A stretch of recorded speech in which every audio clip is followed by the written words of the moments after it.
Lifestyle Gardening is a production of IANR Media and Nebraska Extension.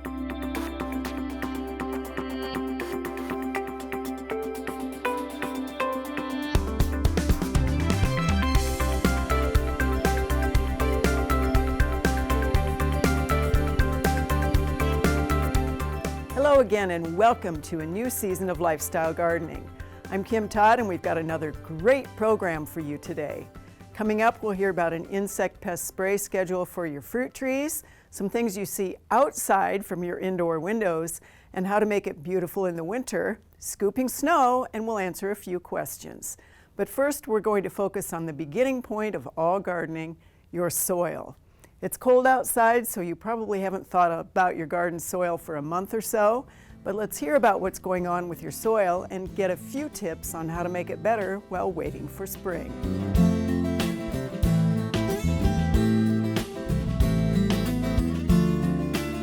We talk a lot about what to do to get your garden ready for next spring when it's fall of the year. This has been a really abnormally dry and open and warm season. So what I want to talk about is your soil and the condition of the soil and some of the things that you should be looking at as we move further into winter.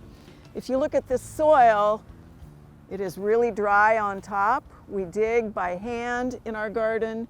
We make sure we don't compact the soil in our garden, but if it stays abnormally dry and windy, this soil can begin to certainly blow away, if not erode. And there's a huge difference between the area that's mulched, although we're not going to mulch everything where our annuals are, and the area that isn't. So this is another good reminder that in locations where you want to hold that soil, moisture, keep those plants healthy over the winter months, a good layer of mulch is a great idea. So I want to take a look at the cover crop, because typically what we also will recommend is using cover crops and then tilling them in, and whether we do or do not do that depends a little bit on the situation and the weather itself. You might have noticed that the soil in our garden that we turned over in the fall is full of big rough clods, and we did that on purpose. That really helps to hold that moisture, really does also cut down on the wind erosion. If you till too finely, you get dust, and that dust is of course going to blow, then you lose the topsoil. Our cover crop that we planted in the fall came up a little bit spotty. Part of that is because we left our potatoes, but typically you turn that cover crop over, and we chose to leave this here. This is on a slope. And we were concerned, because we've seen it happen, that if we do get moisture, and we get a lot of moisture in a gully washer sort of a way, that soil is going to end up at the bottom of the hill. So in the first place, it's green. In the second place, of course, it holds that soil. We will then use this cover crop to help amend that soil as we go into the spring of the year. An open, dry winter and a great spring and summer can also lead to a lot of weed growth, and if your soil stays open in the winter, you're going to have more weeds. We have all sorts of things that have popped their heads up here. It's a good time to take a look at where they have emerged. Are they winter annuals that you really didn't get taken care of? Are they those great perennials like the dandelions that you want to keep your eye on? Or are they marauders that have come from a different part of the garden like this palm sedge? So, as with anything in the landscape, you're scouting and you're looking for what is the condition of the soil, what is the condition of the plants in the soil. Are there plants that are out of place, whether they are weeds or weed-like perennials or annuals, that you really don't want in that landscape? Take a look at that and get rid of those before your season actually starts. Be good to your soil and it will repay you with bumper crops and beautiful plants. You'll also not have to deal with some of the problems we hear about on Backyard Farmer every season. Let's move on to this week's landscape lesson. If you live in Nebraska, you're going to have to deal with snow. The easy thing to do is scoop it off the sidewalk or the driveway onto your lawn. But if you've opened a bag of ice melt and you're piling that on your dormant lawn or your flower beds, you might be killing the plants below. For this week's landscape lesson, we focus on snow, ice melt, and being mindful of what's underneath those drifts.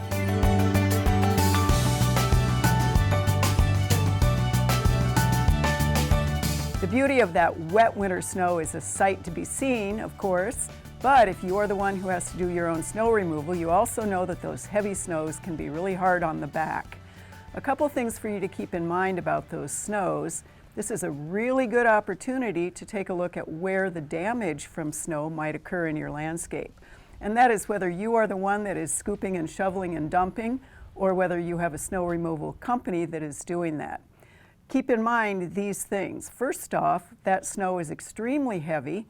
If it is the wet one, that's going to give you great moisture into the landscape, especially if we went into the winter very, very dry, but it also packs down. And the heaviness of that snow can do a fair amount of damage to the crowns of either very sensitive plants or plants that are kind of a delicate or a light textured plant. Of course, the other thing that can happen with snow and snow removal is the machine itself, no matter whether it is a great big one or a small one, chews up the edges along the sidewalks. And we talk about this a lot in terms of being able to do the repair of the turf that has been damaged by snow. But take a look after that snow removal has occurred to see where the sod or the edges of your landscape have been peeled back, because those are the places you're going to have to take care of in the spring. And then of course there's that ice. And the de-icers come in all sorts of flavors, if you will, different colors, different textures, different sizes of bags or barrels or containers. Many of them have names on them that are pet friendly or earth kind, or something that suggests that the ingredients in that ice melt are not going to do a great deal of damage to the landscape. Read that label very carefully. Remember that you've got to be able to use that ice melt for the temperature that will work. And if you've put the ice melt down heavily and then it snows again, you may have to do it again. I've seen some interesting things with these heavy snows as well, which is the scooping happens, the ice forms, the ice melt goes down, we get a little bit more snow, or the ice melt does its job. Here comes the snow blower and actually can blow that material all the way further out into the landscape. So you do have to pay attention not only to the heaviness of the snow and where it's been piled, but also what happens if that snow blower does its job and sends it across the landscape. So enjoy the beauty of it. Know that that heavy wet snow is a good thing as long as it's not too heavy. It insulates, it provides moisture, but you are going to have to pay attention to what is the potential damage that that snow can do in your landscape. Ice melt and packing the snow on top of your lawn could lead to some peculiar problems when spring comes around. It's best to keep the snow piles smaller and try to keep the ice melt on the concrete, not on your landscape. If you've got a few fruit trees in your backyard, you probably already know that some years are skimpy and other years the branches almost break because they're full of fruit. It might seem to happen for no reason, especially in Nebraska. So on this week's interview, we try to guide you to keeping insect pests from destroying those apples, peaches, plums, and pears. We talked to Jody Green about insects that like your fruit as much as you do.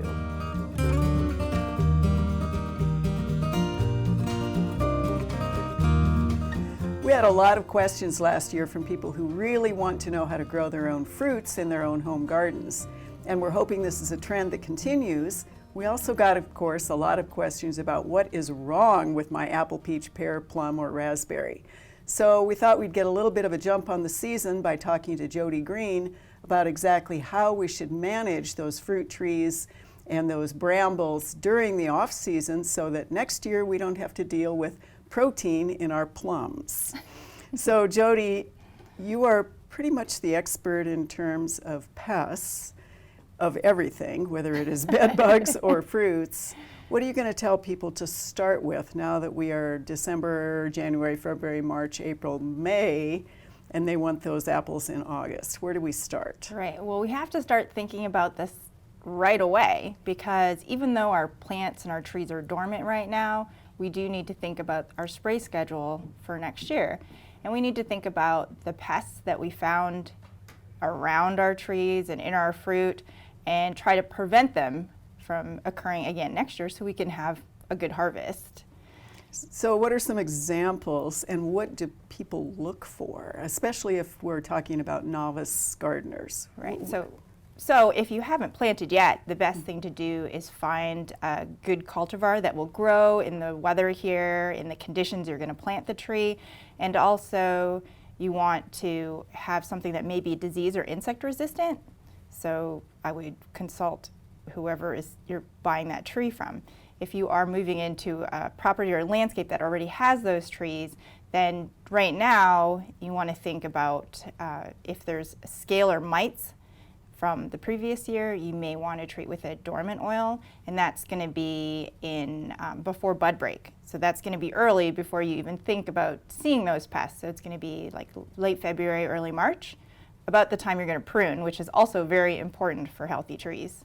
So a big piece of doing the management, of course, in any landscape is actually that very word, the management. And what I'm hearing you tell people is you don't just get to plant it.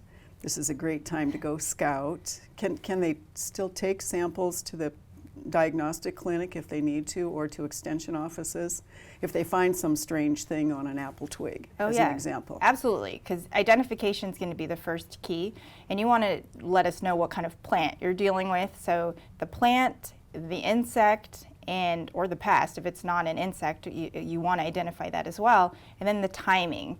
So that will all correspond to a really good management program, because even though spraying is something that may be necessary, there are a multitude of products that you can use.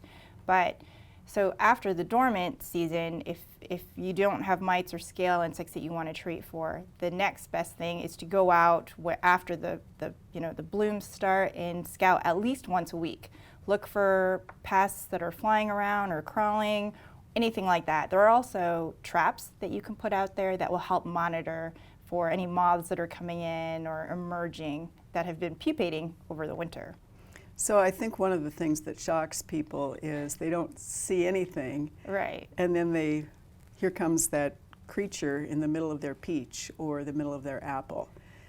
How do they treat for that if they are, and when? Is this again a dormant treatment? So no, so when they do start scouting and they think if they see any scars on some fruit or some damage like rolling leaves or caterpillars, then they want to treat after the petal blooms have fallen. And this is the best time because you're not going to hurt any pollinators that we really need.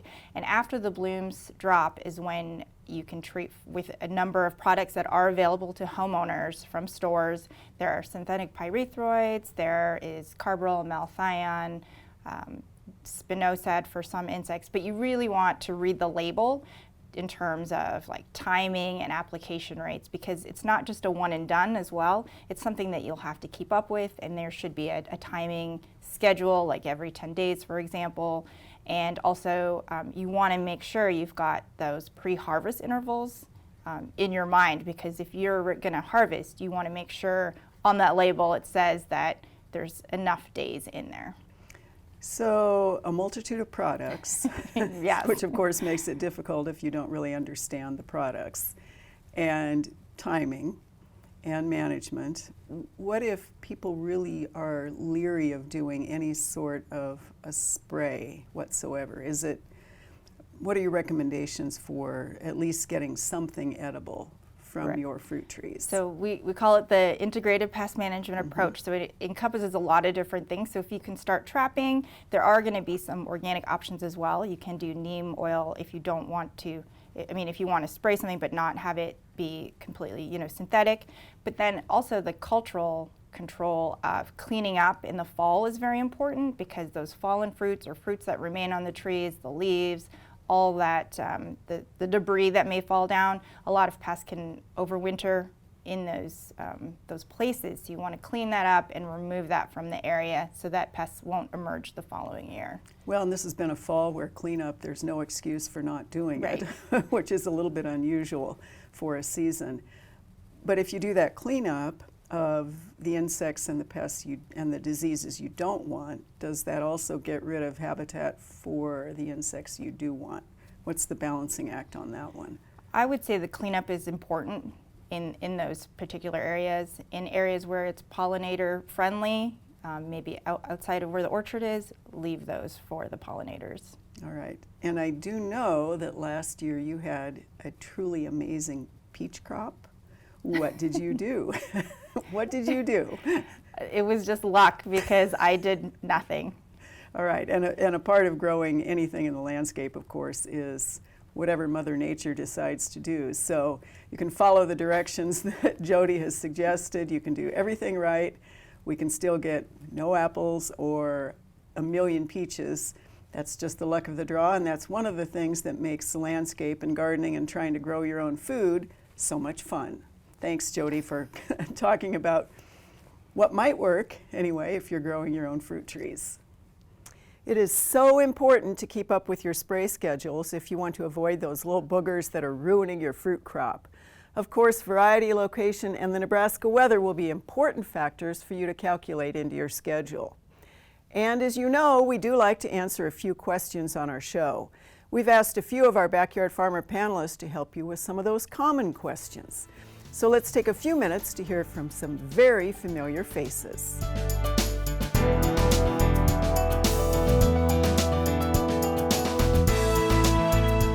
So unfortunately, we can only diagnose so many things via pictures, and on occasion we do need a physical sample to come into the diagnostic clinic. And so the first thing that we ask is that you collect the sample and you send a sample in as fresh as possible. And so collect that sample, maybe if possible, the day before you're going to send it. But if you do have to wait a day or two before sending it, you can just put that sample in the refrigerator just to maintain it until it is able to get into the mail. And then we do ask that you put samples into a plastic bag. Ziploc works very well.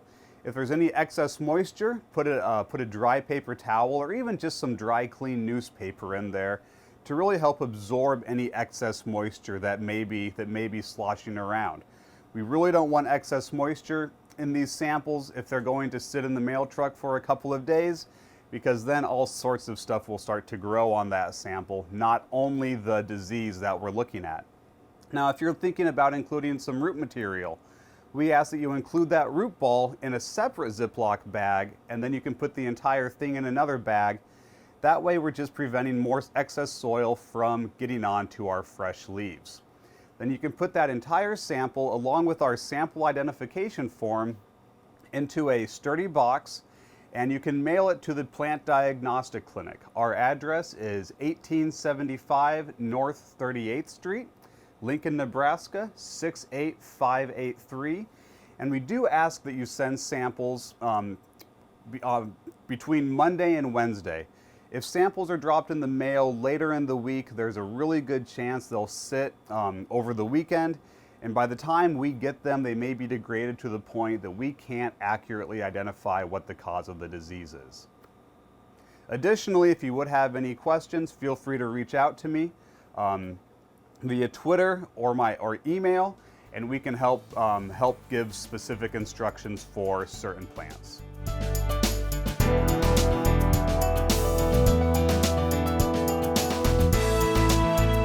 It depends on what lawn you have, how you're managing it, and how well your system is putting out the water. Now, when I say system, everyone thinks of an in-ground automatic system. Well, it can be a sprinkler on the end of the hose as well. You need to know when you set that sprinkler, whether it be an automatic system or a sprinkler on the end of the hose, how much water are you putting out? And the way we do that is real simple. We put straight-sided cans like cat food cans or dog food cans or tuna cans out in the yard, spaced appropriately, usually 15 to 20 feet apart. In lawns that have spray heads or use a spray type head, maybe a little bit closer together. You run the system for about 15 to 30 minutes, and then you measure how much water went into that with a simple ruler that's gradated in very small tenths of an inch, right? And you just hold it up, put the ruler in there, and then you get a number on that. Then you can extrapolate that and say, oh look, this system is putting out about a half an inch an hour.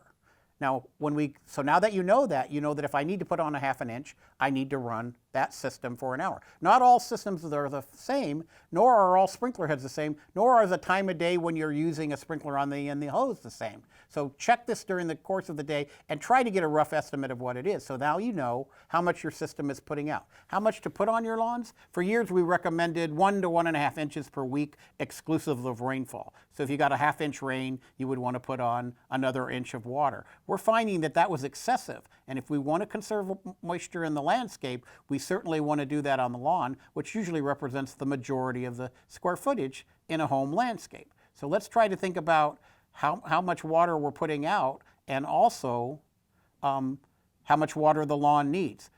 Usually we look at the lawn as needing water when it starts to show a bluish tint, or when you walk across it and it footprints.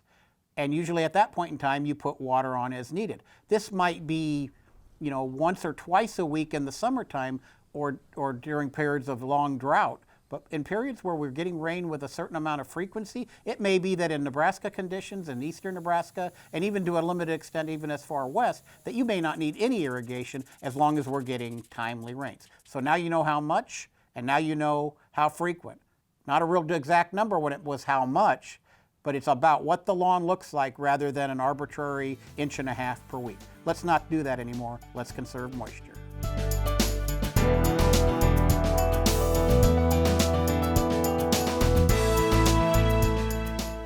Sun scald is a specific type of injury that we see particularly on young trees, and it occurs during the winter months. The damage that we see usually happens on the south or the southwest sides of the tree, where the sun would shine on the bark on a warm winter day. During those times, what happens is the cells where the sun is shining will lose some of their dormancy, and then as temperatures drop quickly again at night, there can be ice crystals that form in the spaces between the cells, which can kill them. And what you'll see on trees in the following year after sun scald occurs is a patch of dead bark on the south or the southwest side of the tree. Now this bark may be sunken, it may be a slightly darker color, it may start to crack around the edges of the dead section, but the basic problem here is that you've lost the ability in the tree to move water up and down that section of the trunk where the bark has died. So how do we prevent sun scald? Well, there's a couple of different ways. Trees that are drought stressed going into the winter are more susceptible to sun scald. So watering your trees in the fall, making sure they're well hydrated going into the winter, is a very good practice. A couple of other things you can do. We see sun scald most often on young trees with thin bark, things like maples or honey locust or birch. So if you have a young tree, try to shade the bark on the south and the southwest sides of the trunk during those first years when the bark is thin. One way you can do this is by getting white plastic protective wrap that you can get at a garden center or nursery that you put around the trunk of the tree. This usually comes in a spiral cone or a spiral form, and you'll just wrap it around the trunk. You can also use brown paper tree wrap to cover the trunk and protect the bark as well. Another method would be to put a wooden board on the south side of the tree and put it in the ground so that it shades that section of the trunk. A method that orchardists have used for many years is to paint the lower part of the trunk with white paint, and you would use a latex paint. Now often in landscapes this is not an acceptable solution to have your tree trunk painted white. But if you have an orchard with some fruit trees, that might be a really good option. But again, remember to use a latex type of paint. Most of us have been cooped up for a few months now, and looking outside our windows is either a winter wonderland or maybe something less than that. It's worth considering that you may have left a few plants standing for winter interest, but do things look the same from different levels of your house? Let's take a few minutes to examine how we can improve those winter views with a few simple ideas.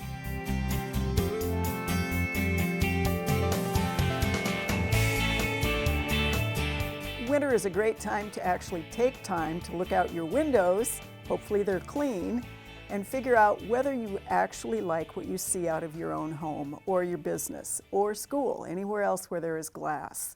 We don't really take time to do that often enough. We sort of take it for granted. We're in the kitchen, we're in the living room, we're looking out an office window. But this is a great time of year to pay attention to what the plants contribute to that landscape. We tend to think in terms of screening out something that we don't like to see, and that's a question that we get all the time. How can I screen my neighbor's house? How can I screen the dumpster? What about this transformer? I don't like the way the street looks. That's a different kind of way of thinking about looking out the windows than to think, what do I want to see, not what do I not want to see. So One of the interesting changes during the winter months, of course, is deciduous trees and shrubs. Those that drop their foliage either early or late, all of a sudden, what you didn't know you could see if you're not paying attention is right there in front of your face. Anything from telephone wires to a whole vista that opens up that can really be quite beautiful if you deliberately frame that with other plant materials so you're focused on it. The other plant, of course, that contributes to the winter landscape is anything evergreen or broadleaf evergreen. And even though we don't have a lot of broadleaf evergreen choices in Nebraska, some of the big viburnums, a handful of the hollies in the right locations, even some of the semi-evergreen or semi-broadleaf evergreen plants give a different sort of a texture. One of the mistakes that people make is they tend to do landscape at the edges of a property. So that really goes back to screening out. Creating a backdrop is a different situation entirely, but we don't tend to necessarily place plants right up close to the windows. And if you think about that, if you have a very delicate plant, one with fine texture, one with great winter fruit, interesting twig pattern, you actually will be able to look through that in the winter, so you get sort of this depth of perspective or depth of landscape. Another way that that really contributes to a beautiful winter experience is if you are a bird feeder, or even if you don't feed the birds but you just like to watch them anyway, choose the right plant for that location out your windows and you'll be able to actually see those birds up close and personal. As many as 4 pairs of cardinals, maybe the interesting little chickadees, all sorts of birds coming and just fluttering around in that landscape. And of course you can't see that when all of those plants have leaves on them in the summer. So deliberately take a stroll through your own home or your business, look out those windows, think also about the difference about what that landscape looks like if you're just going by outside versus looking at it from within. Because the other thing that happens, you're usually up at least 1.5 feet, maybe 2 stories, maybe 3 stories. The landscape really changes dramatically if you see it from a different elevation. What we're getting at here is trying to help you think a little more creatively when you transition from fall to winter scenes around your house. With just a few adjustments or trying new plant material, you too will soon be looking at a wonderland as the snow falls. Thank you so much for joining us again for Lifestyle Gardening. Next time we'll be selecting some wonderful house plants and giving you ideas on how to get your kids interested in gardening. So good afternoon, good gardening. Thanks for watching. We'll see you all next time on Lifestyle Gardening.